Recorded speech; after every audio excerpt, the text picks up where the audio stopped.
What is up, YouTube, and welcome to this Game of Thrones episode 3 trailer breakdown and preview.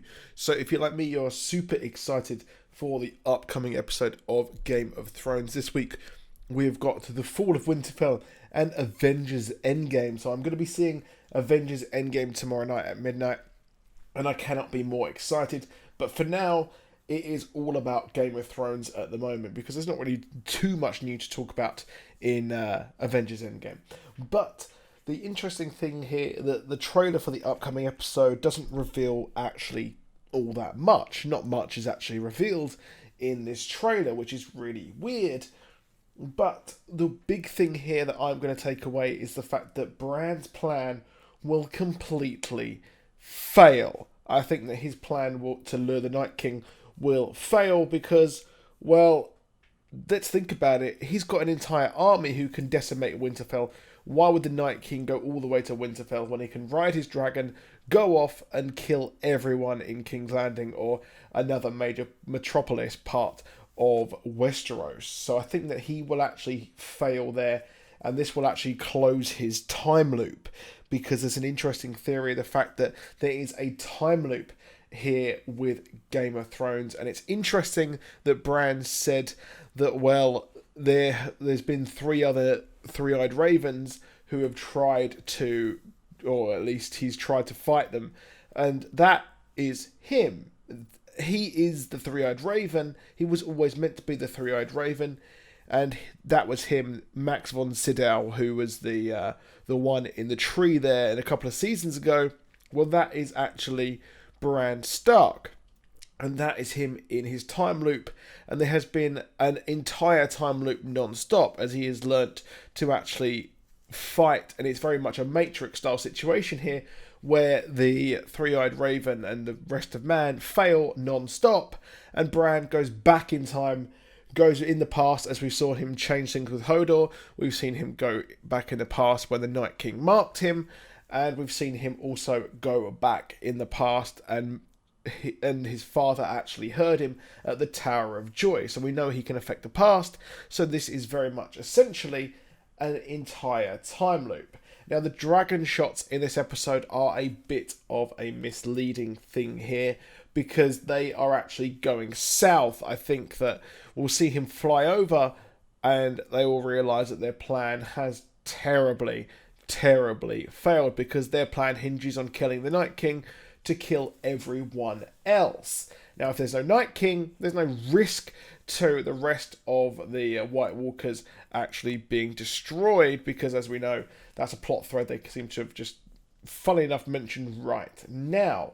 And we know definitely that Winterfell is possibly going to fall this episode as well. It's very much, this is going to be the end of the episode, or the end of Winterfell, in my opinion, because it's going to be completely destroyed, and I expect they will have to run off somewhere else, possibly to King's Landing, or to Castle Rock, or the Eyrie, or the Iron Islands. One of those, possibly the Iron Islands, I think would be make the most sense, to be honest. They can't cross the water, but the Night King can cross the water, so it's not looking good for these dudes, is it, whatsoever. But we see some interesting shots of Daenerys and Jon looking over the armies, and they're probably having a bit of an argument again as they kind of discuss the whole Aegon Targaryen thing. They were so rudely interrupted by the army of the dead. So with that in mind, I expect to see some dragon fire going on. It looked dope last season. It will look amazing this season to see them fight, and maybe we'll see an actual dragon fight in the sky, as we had before with the, as it was called, the Dance of Dragons, which will hopefully, I would very much like to see, in my opinion here. Now, the safety protocol here is very much hinging on the fact that the vulnerable people will be shepherded down into the crypts. That's where the dead people are. And there is an excerpt from one of the books where it says Jon, or at least it's talking about Jon, and he says that last night he had dreamt the Winterfell dream again. He was wandering the empty castle, searching for his father, descending into these crypts.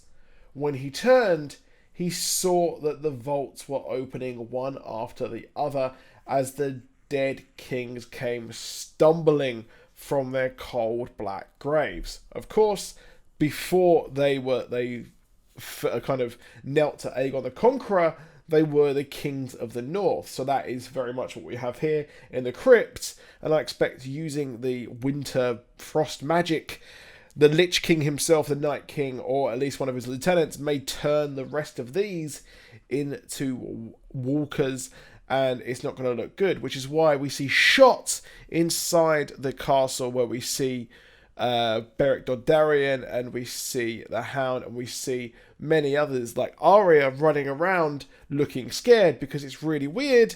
If they're having a huge fight outside the walls, how the hell are they fighting on the inside? So that's not looking good whatsoever. As well as this, we've also got a shot of Jon Snow in the same area that Theon Greyjoy is. Theon Greyjoy, of course, was looking after Bran, and I think that that is going to go south, and Jon finally will see Bran Stark die. Now, his story has been told to Tyrion, and I expect Tyrion to finally use his smarts and fix everything, as it was made a big thing last season and part of this season about how Tyrion has failed miserably. So I expect him to be redeemed as he tries to fight the Night King himself and comes up with a plan. But that is it for this video. Please drop a like, please subscribe, and I'll see you soon. Goodbye.